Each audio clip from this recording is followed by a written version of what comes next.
반갑습니다. 이제 일단원도 거의 막바지에 접어들었습니다. 자, 여러분들 오늘은 어떤 것을 배우냐면요. 지금까지는 여러분들이 이 선배들의 희생 그리고 땀 를 흘려서 지킨 이 슬픈 역사들, 민주주의를 지키기 위해서 있었던 그런 슬픈 역사들의 과거에 대해서 배웠다면, 이제 오늘은 현재에 대해서 얘기를 한번 해보려고 합니다. 오늘날 시민들이 사회 공동 문제 해결에 참여하는 모습들을 한번 알아보고, 여러분들이 미래에 살아갈 때 어떤 자세를 가져야 될지에 대해서 한번 배워보도록 하겠습니다. 여러분들 교과서에 보면 이 촛불 집회가 나오는데요.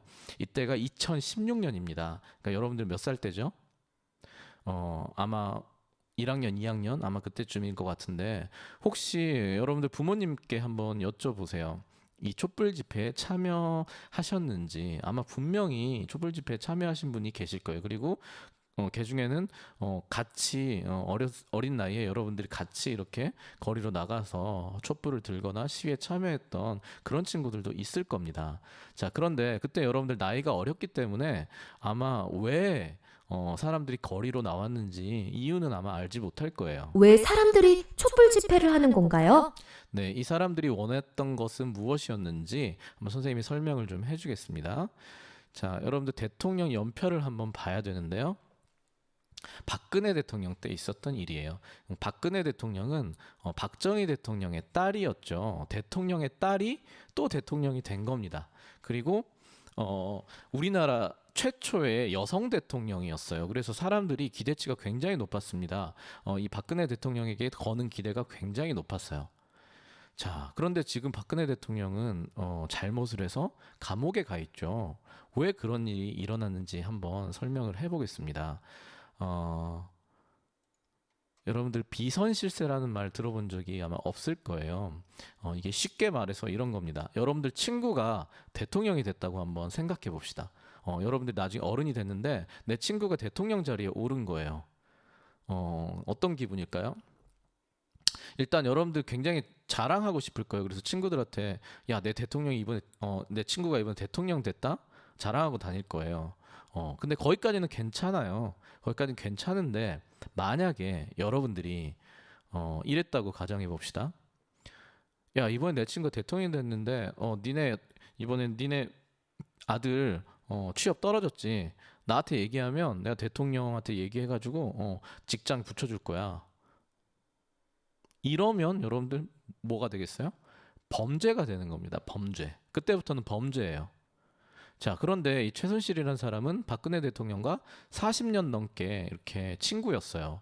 그런데 박근혜 대통령 뒤에서 이 최순실이라는 사람이 국정에 간섭을 하고 그다음에 자기 딸을 특혜를 주고 이런 식으로 했기 때문에 국민들이 배신감을 느낀 거예요, 대통령한테.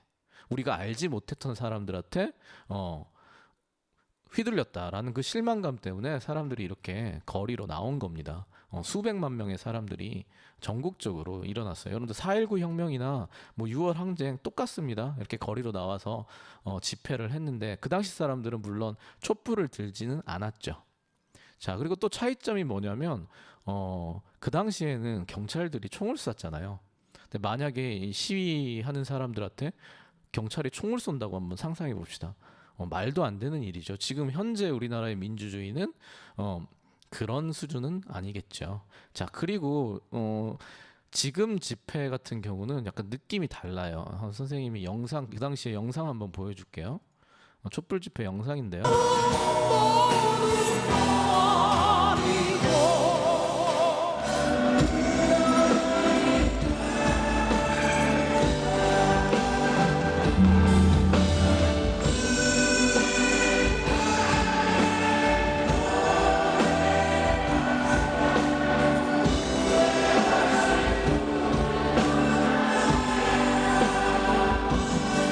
마치 콘서트를 보는 것 같죠? 여러분들이 콘서트가 아니에요. 시민들이 지금 집회, 시위에 참여하고 있는 장면입니다.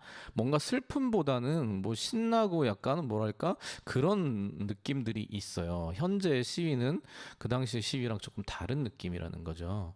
자, 결국 이렇게 박근혜 하야하라 퇴진하라 이렇게 부르짖었는데 박근혜 대통령이 물러났을까요?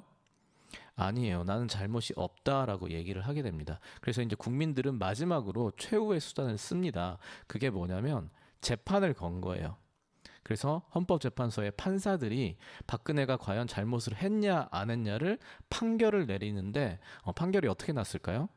네, 여러분들 알고 있는 대로 박근혜 대통령의 탄핵이 결정이 돼서 대통령을 잘리게 되죠.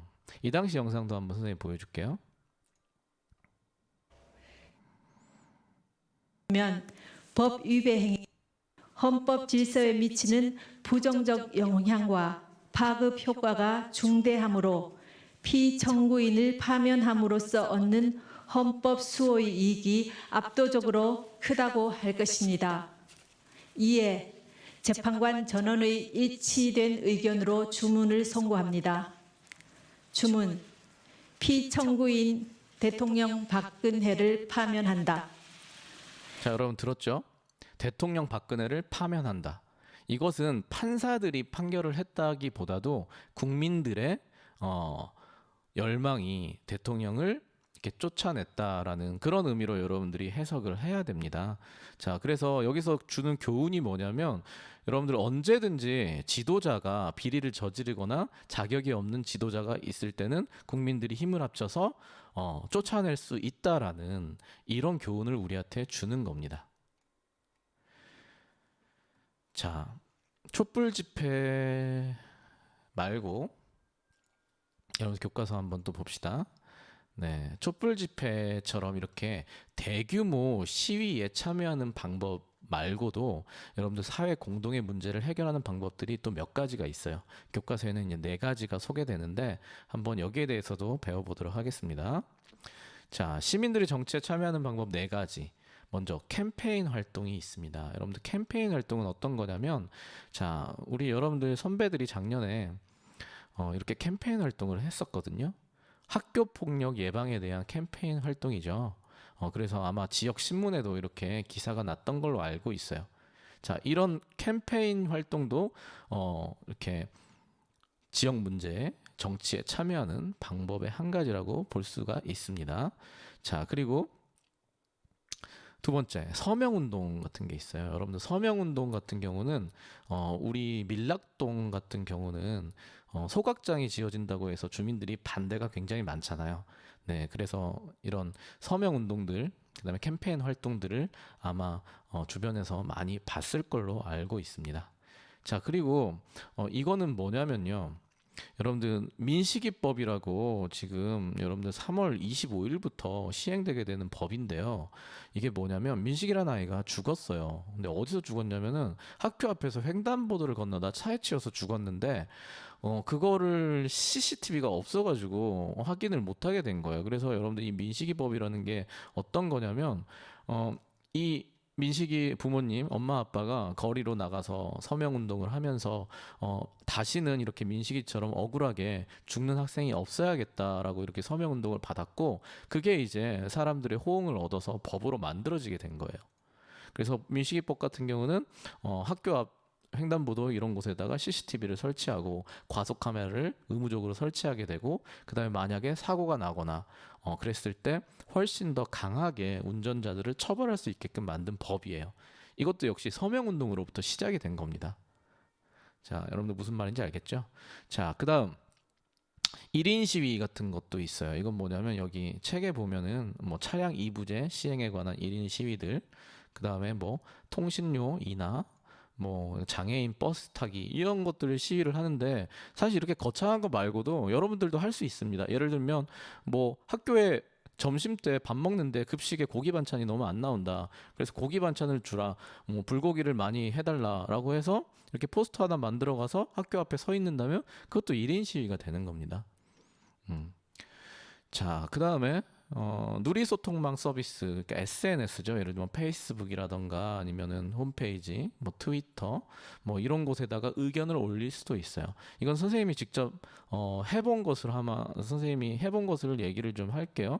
작년에 선생님이 작년 6학년 우리 반 친구들을 데리고 여기 밀락동에 야구장에 가서 운동을 했었거든요.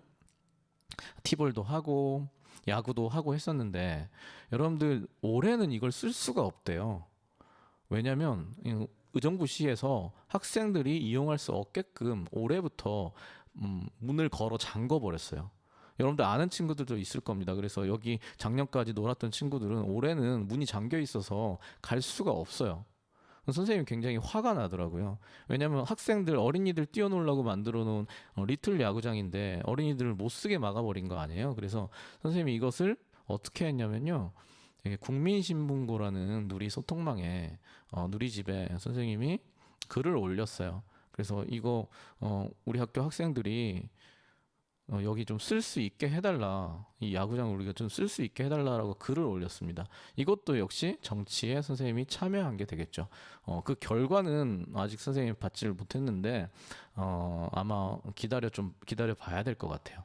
만약에 계속 해도 안 되면 뭐 서명 운동을 하든지 아니면 캠페인 활동을 하든지 뭐 그런 방법이 또 있겠죠. 자, 그 다음에 페이지 한번 31페이지 한번 넘어가 봅시다. 자, 그 밖에 얘들 소개해주고 있습니다. 뭐 투표하는 방법은 뭐 기본이죠. 이거는 여러분들 투표로서 정치에 참여하는 것은 민주시민으로서 가장 기본적인 거고요. 자, 그 다음에 공청회라는 게 나오는데요. 이 공청회라는 것은 좀 어려운 말이죠.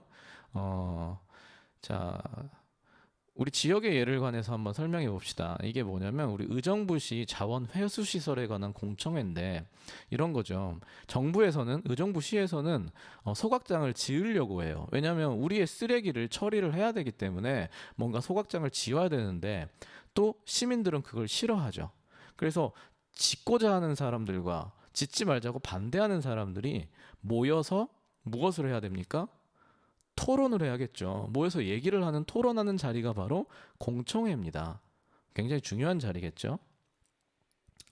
자, 그리고 뭐 정당 활동들, 자기가 지지하는 정당에 가입을 한다거나 이런 걸로 참여할 수도 있고요. 그다음에 시민단체들, 이렇게 남극 지키는 시민단체들도 있어요. 뭐 그린피스 이렇게 세계적인 시민단체들도 있고요. 동물 학대를 해결하고 싶은 그런 시민단체들 있고요.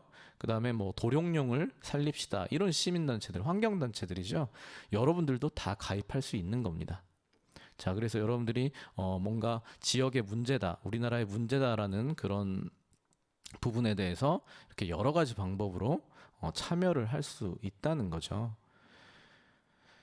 자, 이 모든 것들이 여러분들이 정치를 발전시키고 그다음에 사회 공동의 문제를 평화적으로 해결하는 방법이 되는 겁니다. 여러분들 꼭 한 가지 정도는 참여를 해봤으면 좋겠습니다.